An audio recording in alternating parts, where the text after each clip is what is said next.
Hello students. So in the previous lecture we were talking about the tools for genetic engineering and in today's lecture we are going to talk about different types of cloning vectors. ठीक है, cloning vectors आपको पता चल गया, those are the vehicles okay जिनके अंदर आप क्या करोगे, आपका जीन ऑफ इंटरेस्ट डाल के उसको बैक्टीरिया के अंदर या होस्ट के अंदर डाल सकते हो. ठीक है, vector is a vehicle which is going to be used by us for transferring the desired gene into the host. So now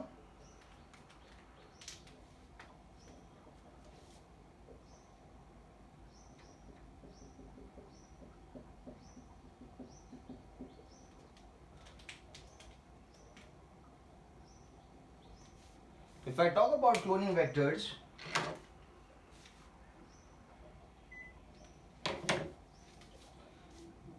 so plasmid आपको पता है that is the extra genetic material that is available in the bacterial cell, prokaryotic cell, that is a plasmid.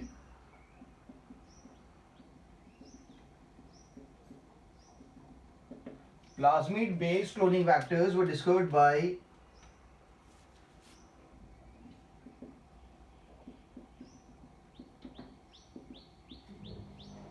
William and Lulberg, Joshua Lulberg.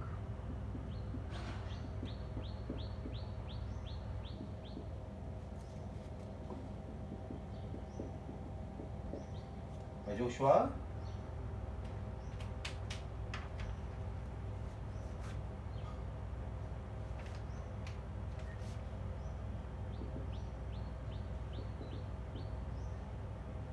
ठीक है. So this was the two scientists who came up with the discovery of plasmid based cloning vectors. So one of them, that is PBR322, that is a plasmid based cloning vector, PBR322.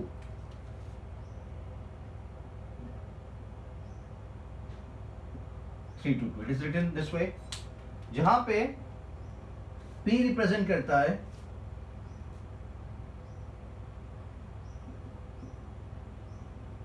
Plasmid को, B are represent करता है scientist के name को.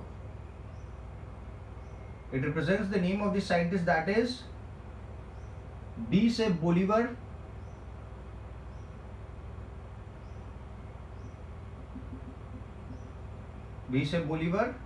And R से Rodrigues.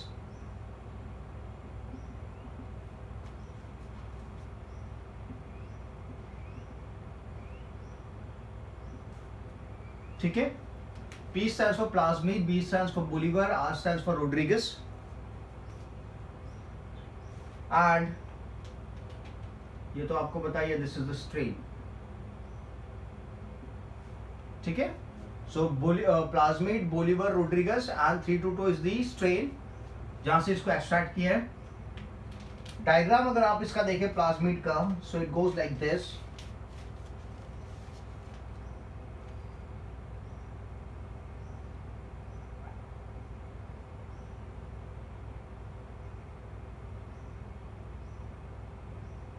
This plasmid has been synthesized, इसे बनाया गया है. ठीक है, so it contains, obviously it should have ORI. It also has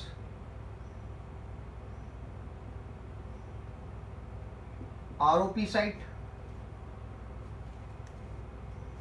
Then it has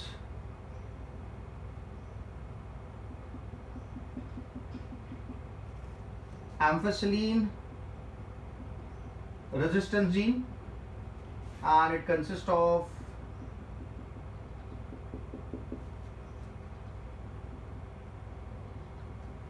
tetracycline resistant genes.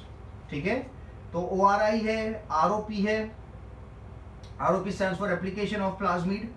ठीक है, amphicoline resistant gene अवेलेबल है ये वाला पूरा, और ये कौन सा है, tetracycline resistant genes. Apart from this there are recognition sites. Apart from this there are recognition sites which are located on the structure. आपने previously भी मैंने बताया था कि कौन सी recognition sites यहाँ पे available है. ठीक है, so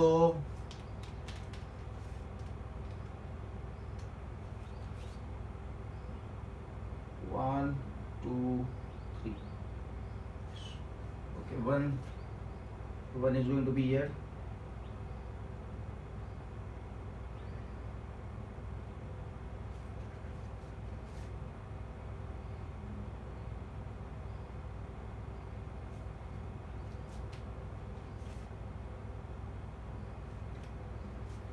ठीक है, तो ये साइट मैंने बता रखा है जहां पे रेस्ट्रिक्शन मार्कर्स, रेस्ट्रिक्शन एंडोन्यूक्लियस आगे कट लगाने वाले हैं। ये बात अपनी प्रीवियस हो चुकी है। सो इफ यहाँ पे अगर मैं देखूँ एम्फिसिलिन रेजिस्टेंस जीन के पास एक रिकग्निशन साइट है जिसका नाम है PST1, it is termed as PST1। एक और रिकग्निशन साइट है एम्फिसिलिन रेजिस्टेंस के पास, दैट इज PVU2।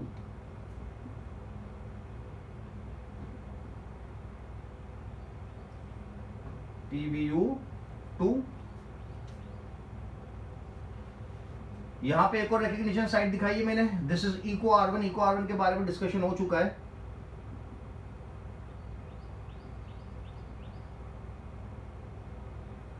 एक और रिकग्निशन साइट यहां पे भी है, दैट इज CLAV1। ठीक है, यहां पे भी एक और रिकग्निशन साइट है जिसका नाम है HIND।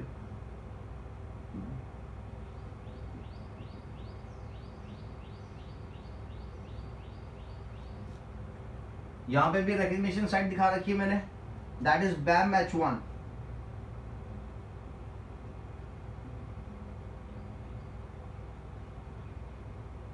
यहां पे भी रिकग्निशन साइट है, दैट इज CEL1। यहां पे भी एक रिकग्निशन साइट है, that is PVU2। That is PVU2। ठीक है, तो जो प्लाज्मिड, अपना प्लाज्मिड बेस्ड वेक्टर है जिसका नाम है PBR322, उसके ऊपर 1 2 3 4 5 6 7 8 रेस्ट्रिक्शन रिकग्निशन साइट्स है, जहां पे अगर मैं रेस्ट्रिक्शन एंजाइम CLA1 यूज करता हूं तो वो आके कट लगाता है यहाँ पे। अगर मैं रेस्ट्रिक्शन एंजाइम PVU2 यूज करूंगा तो वो कट लगाएगा यहाँ पे। अगर मैं रेस्ट्रिक्शन एंजाइम CEL1 यूज करूंगा तो वो कट लगाएगा टेट्रासाइक्लिन जीन के ऊपर, जिसकी वजह से टेट्रासाइक्लिन जीन क्या हो जाएगा, बेकार हो जाएगा। ठीक है, so this are the recognition sites for whom, for the enzymes, for the enzymes. तो जो PBR322 नाम का वेक्टर है, उस वेक्टर के ऊपर ये इतने सारे रिकग्निशन साइट्स है। किसके रिकग्निशन साइट्स है? For the enzyme, for the restriction endonuclease enzyme to make a cut. ठीक है, तो आप देखो यहां पे याद रखना है कि अगर एम्फिसिलिन वाला जीन को ब्रेक करना है तो उस केस में there is 2 restriction enzymes, that is PST1 and PVU2। और अगर टेट्रासाइक्लिन को कट करना है तो वहां पे एक और जीन है, that is located on tetracycline को कट करना है तो रेस्ट्रिक्शन एंजाइम कौन सा यूज करेंगे? BAMH1। और दूसरा एंजाइम जो आप यूज कर सकते हो दैट इज CEL1। ठीक है, सो PST को कट कर दिया, PVU को कट कर दिया, BAMH1 को यूज करके टेट्रासाइक्लिन को कट कर दिया, CEL1 को यूज करके टेट्रासाइक्लिन को कट कर दिया, PST को यूज करके एम्फिसिलिन रेजिस्टेंस को कट कर दिया, PVU2 को यूज करके एम्फिसिलिन रेजिस्टेंस को कट कर दिया, PVU2 को यूज करके आप रेप्लिकेशन ऑफ प्लाज्मिड वाली जो साइट है उसको कट कर सकते हो। ठीक है, so this is the structure of the plasmid. अब मैं नाम दे देता हूं, इको R1 का नाम आपको पता है, जिसका नाम नहीं पता है वो मैं यहां पे लिख देता हूं, जैसे कि PST। तो PST is Providencia स्टॉटी।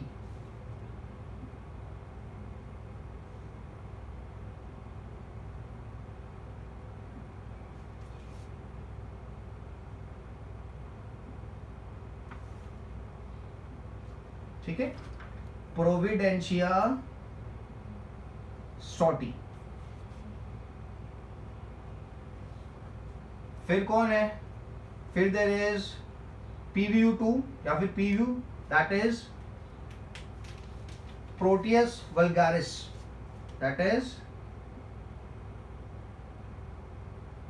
Proteus vulgaris. ठीक है, प्रोटियस वल्गारिस। इको R1 तो आपको पता है, स्कोराई कोलाई। ठीक है, फिर कौन सा है? CLA, that is cryophanon latum. I'll write it here.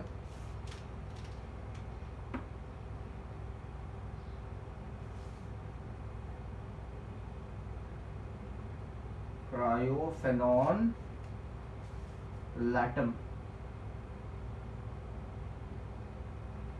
ठीक है, that is clay 1. डन. बाकी के सबके नाम आप आगे वाले लेक्चर में पढ़ चुके हो. ओके, रेस्ट्रिक्शन एंजाइम्स के जो नहीं लिखे थे वो मैंने यहाँ पे मेंशन कर दिए. That is Providencia stuartii PST and Proteus vulgaris that is PVU and Cla 1 is Caryophanon latum. ठीक है, the rest this all are given in the previous lecture. ठीक है, so you have to go through the previous lecture for the names. Done. So this is a vector. It's a plasmid which has been synthesized with the help of the bacterial DNA. So let's take another example.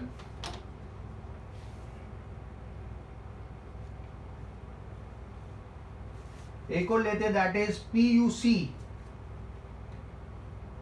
7. क्या नाम है? PUC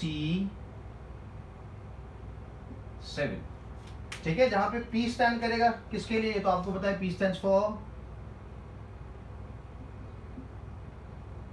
plasmid, U stands for university of California, वहां पे इसको बनाया था, तो stands for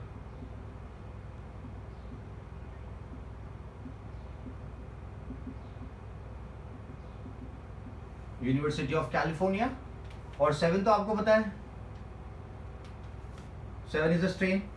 ठीक है, अब यहां पे जैसे कि इससे आगे वाले में आपने देखा कि आप टेट्रासाइक्लिन वाले जीन को कट करते हो या फिर एम्फोसिलिन वाले जीन को कट करते हो, बट यहाँ पे क्या है, यहाँ पे ये प्लाज्मिड को अगर आप यूज करोगे तो ये कलरिंग रिएक्शन देता है. इट गिव्स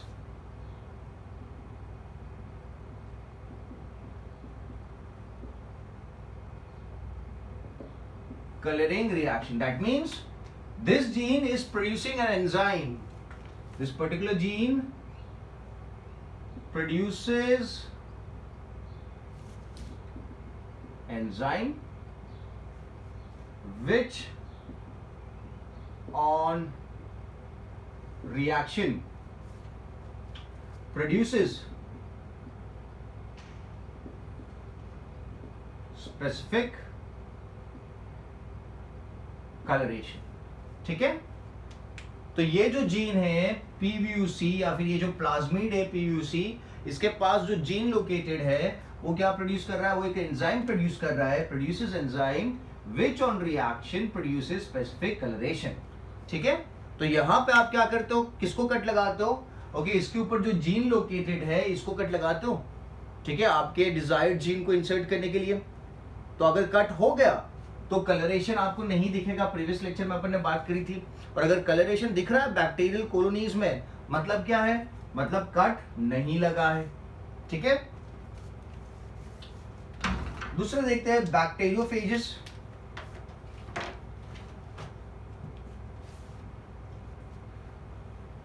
नाम याद रखने पड़ेगा आपको.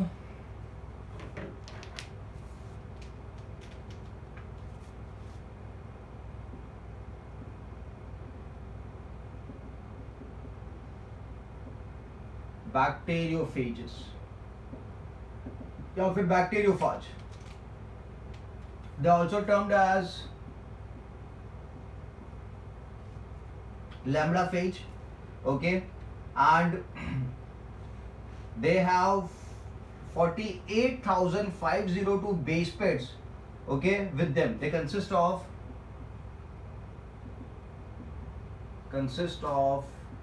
48,502 बेस पेयर्स इनके बैक्टीरियोफेजेस के डीएनए में, lambda phage DNA. Okay, it consist of 48,502 base pairs. अब आपको पता है बेस पेयर्स क्या होता है, जैसे ये डीएनए का स्ट्रक्चर है, तो यहाँ पे ए है, यहाँ पे टी है, this is one base pair, यहाँ पे जी है, यहाँ पे सी है, this is another base pair. तो ऐसे इसके पास कितने 48,502 बेस पेयर्स अवेलेबल है. ठीक है, and there are 12 unpaired bases at both the ends. Interesting बात यह है कि इसके एंड्स पे 12 अनपैड बेसिस है,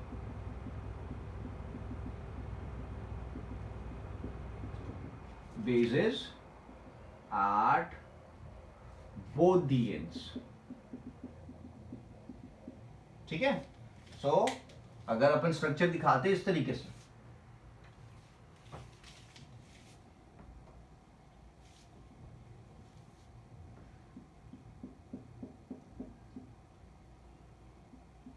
इस तरीके से, तो यहां पे देखो, यहां पे पूरा सेक्शन ओपन है, यहां पे पूरा सेक्शन ओपन है, A T C G C T A T G.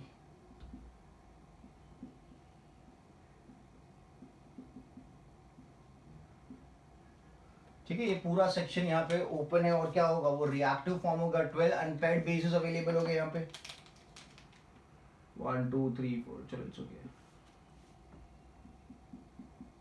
ठीक है, तो ये एंड्स अगर आप देखो तो आपको याद आएगा, स्टिकी एंड्स टाइप एंड दिख रही है, मतलब क्या, more reactive. Okay, so they can be used for genetic engineering, क्योंकि ये क्या करेंगे, अपने कॉम्प्लीमेंट्री स्ट्रैंड्स के साथ क्या कर लेंगे, पैर बना लेंगे। ठीक है, so there are 12 unpaired bases at both the ends, at this end also, at this end also. ठीक है, this are known as cohesive end sites, this are known as cohesive end sites, या फिर they are also termed as cos, they are termed as cos. ठीक है, simple and easy. Now they can carry, जो DNA आप इसके अंदर insert करना चाहते हो, जो जीन ऑफ इंटरेस्ट आप यहां पे इंसर्ट करोगे, तो वो उसका कितना अमाउंट कैरी कर सकता है, तो it can carry fragment DNA, आपका जीन ऑफ इंटरेस्ट आप बोल सकते हो, of size 23 kilo base pairs, 23 kilo base pairs can carry fragment DNA या फिर जीन ऑफ इंटरेस्ट।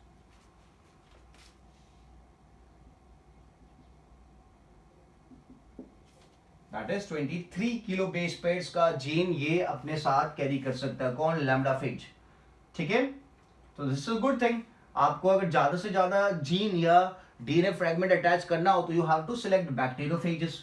ठीक है, तो इसमें इंपॉर्टेंट बात आपको क्या याद रखनी है, इसका एक इंपॉर्टेंट पॉइंट क्या है, it consist of 48502 base pairs. दूसरा important point, 12 unpaired bases at both the ends.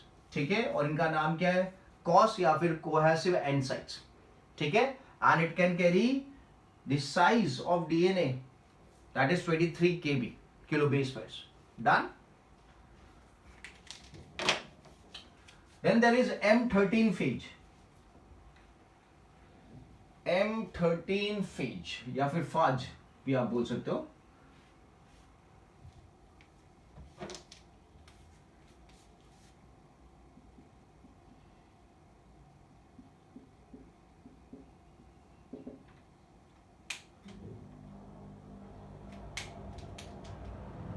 Now, M13 phage is very interesting because it's a single circular DNA. ठीक है, it is single stranded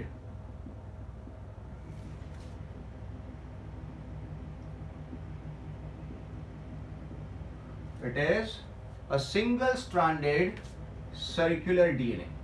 But this single stranded circular DNA, when it attacks the bacterial DNA या attacks the host DNA,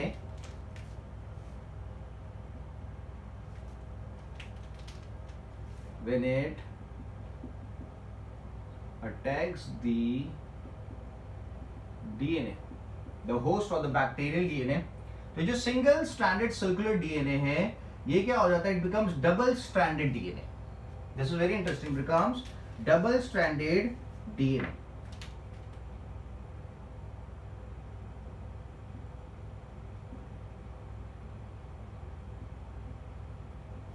Okay, it gets converted into double stranded DNA after attacking the bacterial DNA or the main DNA. ठीक है, and then it would start replicating. क्या करेगा, replication start हो जाएगा। So after making 1000 copies of DNA, replicate करने के बाद जब ये 1000 कॉपीज डीएनए के बनाएगा, okay, the replication becomes asymmetric, starts replicating and makes 100 copies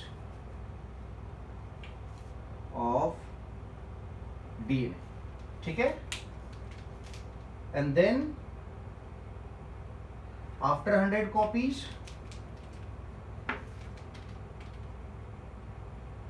after 100 copies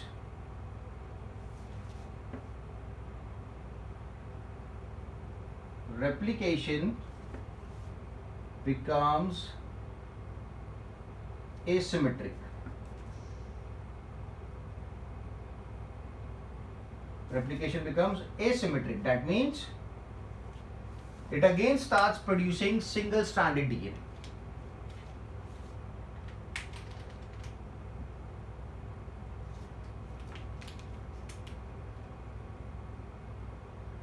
Single stranded DNA produced. ठीक है, सो फर्स्ट खुद सिंगल स्ट्रैंडेड है, बट जब ये होस्ट डीएनए के ऊपर अटैक करेगा तो फिर से क्या हो जाएगा, डबल स्ट्रैंडेड बन जाएगा, और डबल स्ट्रैंडेड बनने के बाद रेप्लिकेशन चालू करेगा, और रेप्लिकेशन में वो क्या बनाएगा, starts replicating and makes 100 copies of, I should put it here, double stranded DNA, DS DNA, ठीक है। फिर 100 कॉपीज बन जाने के बाद, after 100 copies have been produced, replication becomes asymmetric. Asymmetric में क्या होगा, फिर से we will start producing single stranded DNA, ठीक है। नाउ ये जो M13 फाज है, it can carry foreign DNA of size 10 kb, can carry foreign DNA in sense the gene of my interest of size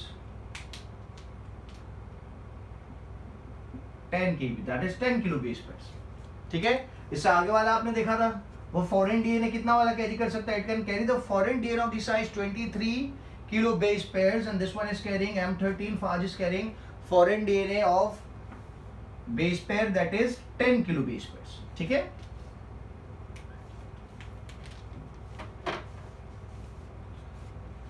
Then there is another that is cosmid. cosmid को अगर आप देखो तो इसे दो चीजों से डिराइव किया है, एक तो bacteriophage,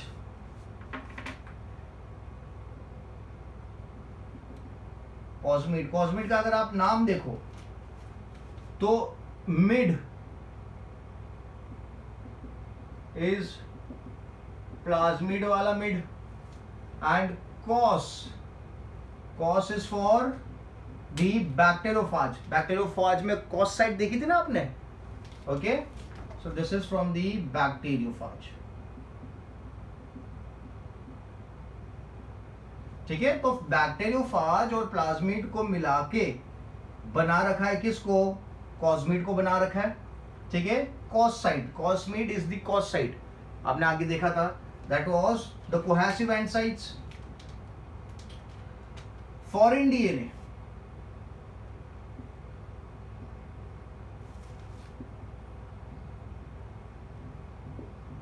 can carry foreign DNA of the size that is 45 kilo base pairs, 45 kilo base pairs, okay, का DNA, foreign DNA cosmids carry कर सकते हैं 45। इससे पहले था, earlier it was 23, then it was 10 and now it is 45 kilo base pairs, ठीक है। Simple and easy. एक और देखते हैं, that is BAC, that is BAC back, that is bacterial artificial chromosome,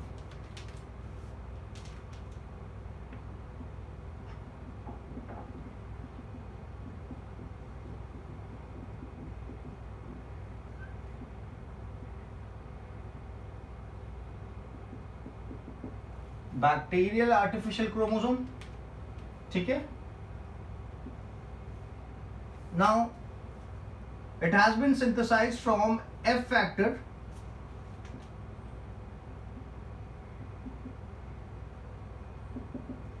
F factor से सिंथेसाइज किया, that is the fertility factor,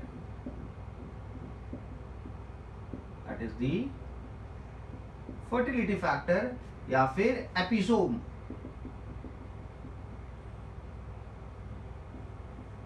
आप episome भी बोल सकते हो।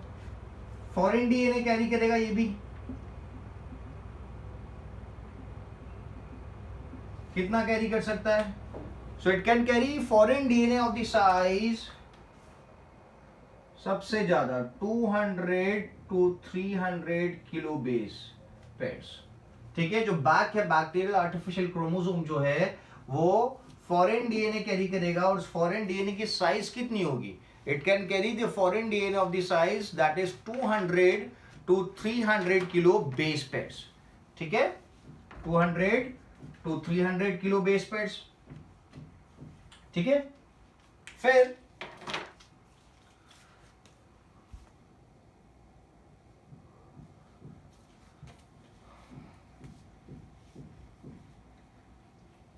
then we have yak, then we have yak.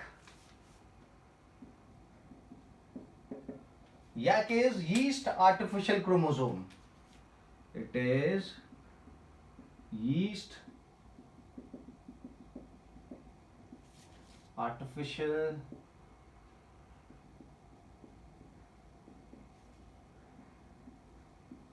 chromosome, ठीक है। So this artificial chromosome, it consists of centromere and telomeres.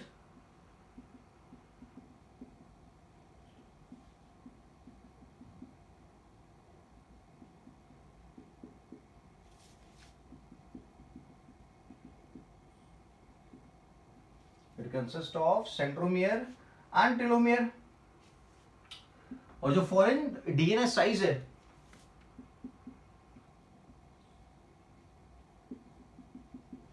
जिसको ये कैरी कर सकता है, that is 1 MB। 1 MB is the size, सबसे ज्यादा 1 MB, ठीक है। और यैक के बारे में आपके इंपॉर्टेंट पॉइंट जो आपको याद रखना है,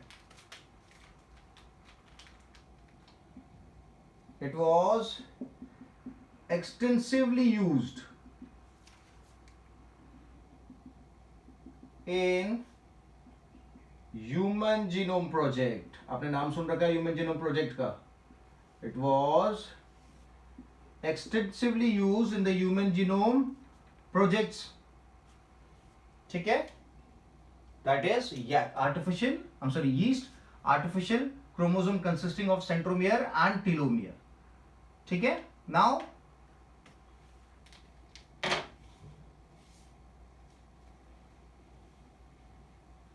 एक और आते हैं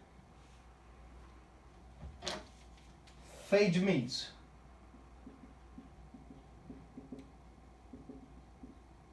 क्या है, एक और नाम में लिख देता हूं, फेज मीट्स। आपको नाम तो पता चल गया होगा किससे बन रहे, with the help of bacteriophage, phages plus plasmid, ठीक है। फाजिस प्लस प्लाज्मिड, ठीक है। फिर एक आते हैं ट्रांसपोजोन्स।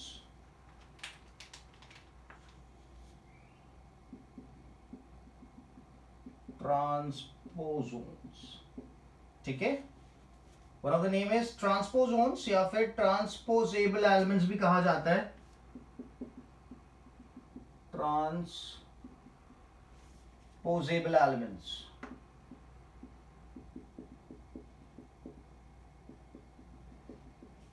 और एक और इंटरेस्टिंग नाम है इनका jumping genes. They also termed as jumping genes. ये नीचे लिखता हूं मैं,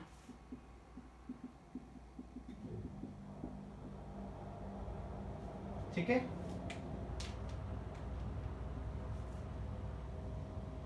या फिर जंपिंग जीन्स बोल सकते हैं। They were discovered by Barbara. Jumping genes were discovered by Barbara McClintock, discovered by Barbara McClintock. ठीक है, इन्होंने डिस्कवर किया था किसको? जंपिंग जीन्स को, बारबोरा मैकलिंटॉक। ठीक है, now they consist of ACDS systems. It consists of ACDS system, that is activator dissociation systems. Activator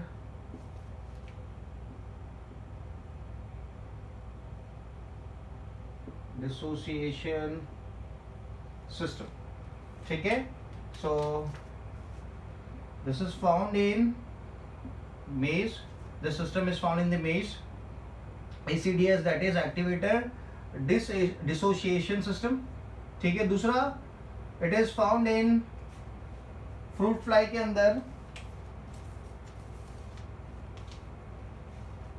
भी अगर आप देखो तो ट्रांसपोजोन्स आपको देखने को मिलेंगे। मैं फ्रूट फ्लाई भी लिख देता हूं यहाँ पे। अब जैसे कि नाम यहाँ पे लिखा है जंपिंग जीन्स, ये जीन्स जो है ये जंप करते हैं। They jump from one segment of DNA to another segment of DNA. तो प्लस पॉइंट क्या है यहाँ पे? आप यहाँ पे इनको यूज कर सकते हो एज योर वेक्टर। ठीक है, सो ट्रांसपोसोन्स या फिर दी जंपिंग जीन्स बोल सकते हो आप।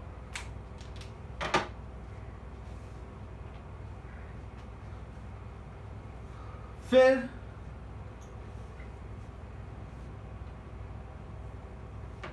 Plant and animal viruses use कर सकते हैं। प्लांट एंड एनिमल वायरस को आप एज अ वेक्टर यूज कर सकते हो। ठीक है, जिसमें if I talk about cauliflower, plants की अगर बात करें, प्लांट्स के वायरसेस की बात करें, so let's talk about the cauliflower mosaic virus.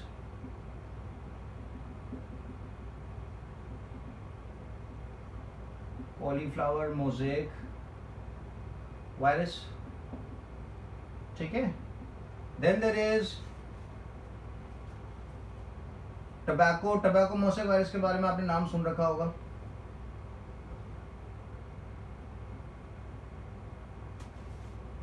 Tobacco mosaic virus, and there is genuine viruses.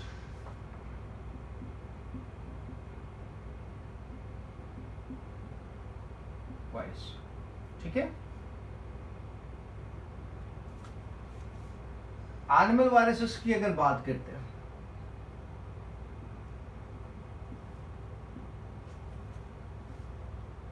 तो एनिमल वायरसेस में we can use the simian virus SV40।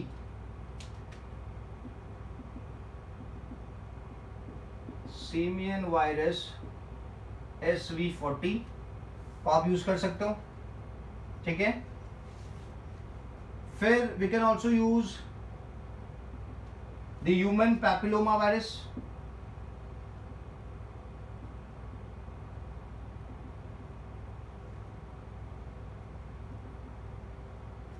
Human papilloma virus can be used, and the adenovirus. Adenovirus can be used as well. ठीक है, यहाँ पे एक interesting बात मैं आपको बता देता हूँ सिमियन वायरस के बारे में। It was used by the scientist Paul बर्ग।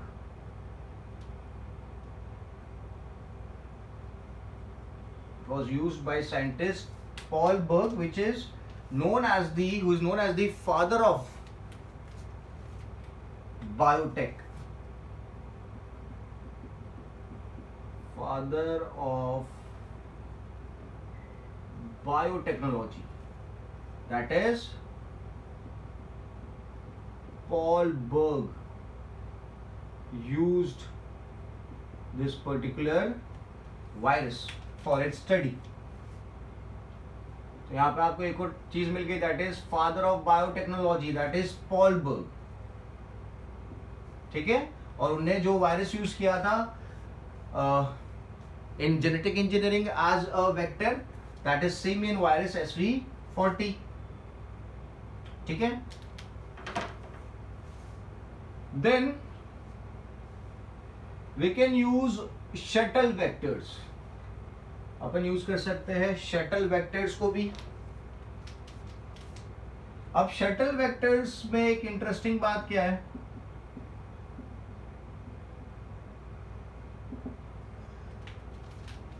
अभी तक जितने भी वेक्टर्स मैंने आपको बताए,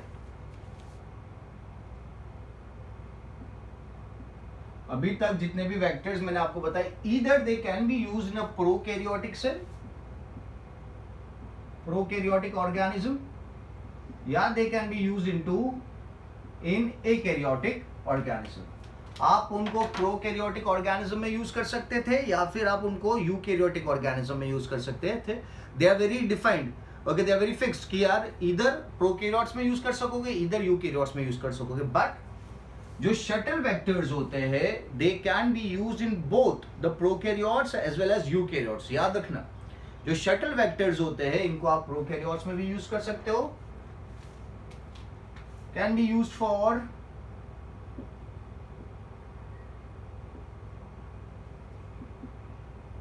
prokaryotes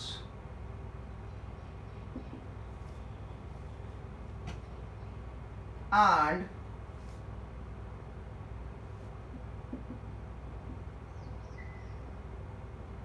eukaryotes। ठीक है, it can be use for prokaryotes and eukaryotes. बाकी के अभी तक जितने भी आपने वेक्टर्स देखे, they can either be use for prokaryotes और यूकैरियोट्स। बट ये जो शटल वेक्टर है ये दोनों के लिए यूज होगा। दैट मीन्स ये जो वेक्टर है, ये जो प्लाज्मिड है, इसका जो जेनेटिक मटेरियल होगा, it would contain DNA, will contain two types of origin of replication site, ORI site. It would contain two types of ORI site. ORI site पता है ना आपको, origin of replication site। ठीक है, एक example अगर देखें, so that is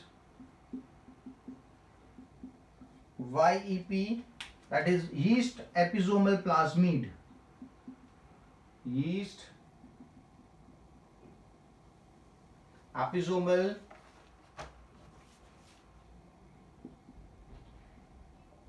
plasmid। ठीक है, so shuttle vectors can be used for prokaryotes and eukaryotes, और इनका जो DNA होता है, it contains two types of or the two ORI site। ठीक है, फिर एक और देख लेते हैं, जैसे कि देयर इज एग्रोबैक्टीरियम ट्यूमिफिकांस, इसके बारे में आपने पहले पढ़ा था। एग्रोबैक्टीरियम, ये जो होता है इसके पास ट्यूमर कॉसिंग जीन होता है। This bacteria consist of tumour causing jeans.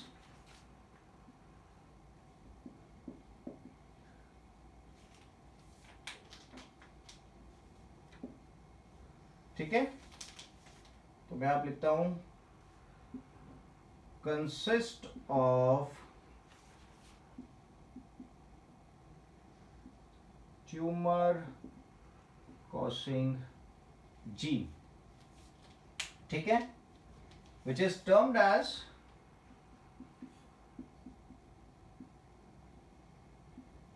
TI plasmid। It is termed as TI plasmid कहा जाता है, that is tumor causing gene। अच्छा, this is for the plants, consists of tumor causing genes in plants।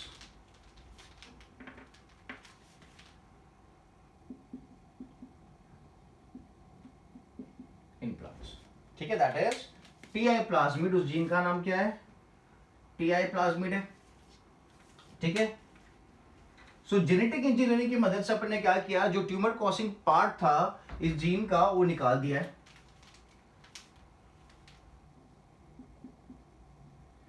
Tumour causing part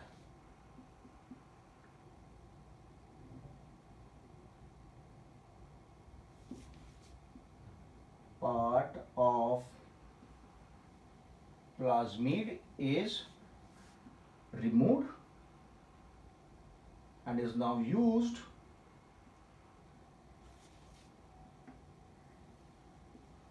to carry our desired gene, मतलब it is working as a vector. ठीक है, और उसका अपन ने नाम क्या रख दिया? पहले टी आई प्लाज्मिड था, that is tumour inducing plasmid. अभी आपने नाम रख दिया इसका T plasmid. Now it is known as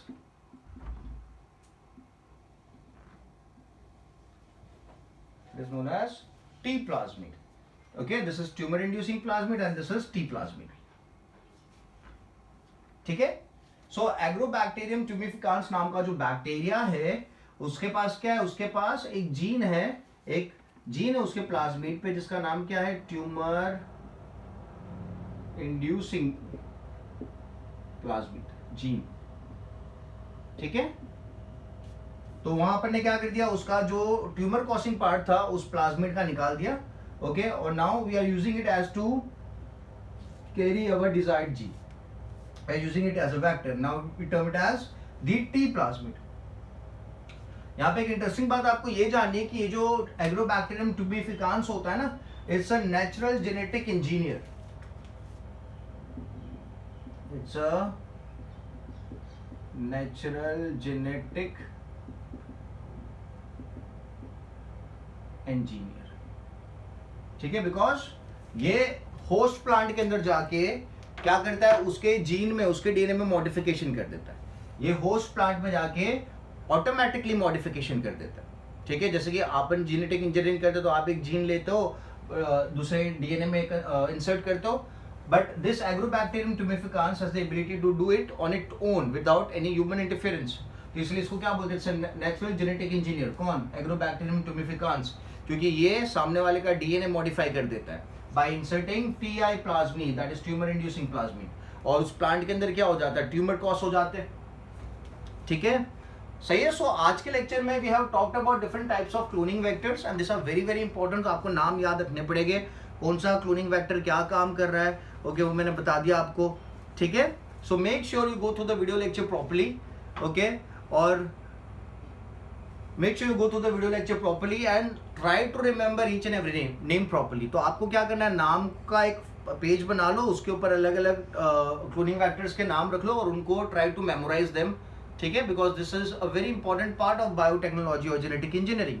ठीक है, so when you go to the lecture आपको नोट्स बनानी है और नोट्स बनाने के बाद आपको मुझे लेक्चर के जितने भी नोट्स आपने बनाए उसको व्हाट्सएप कर देना है. ठीक है, so I will keep this much for the lecture. The next lecture will move ahead and talk about the further details. Okay, thank you.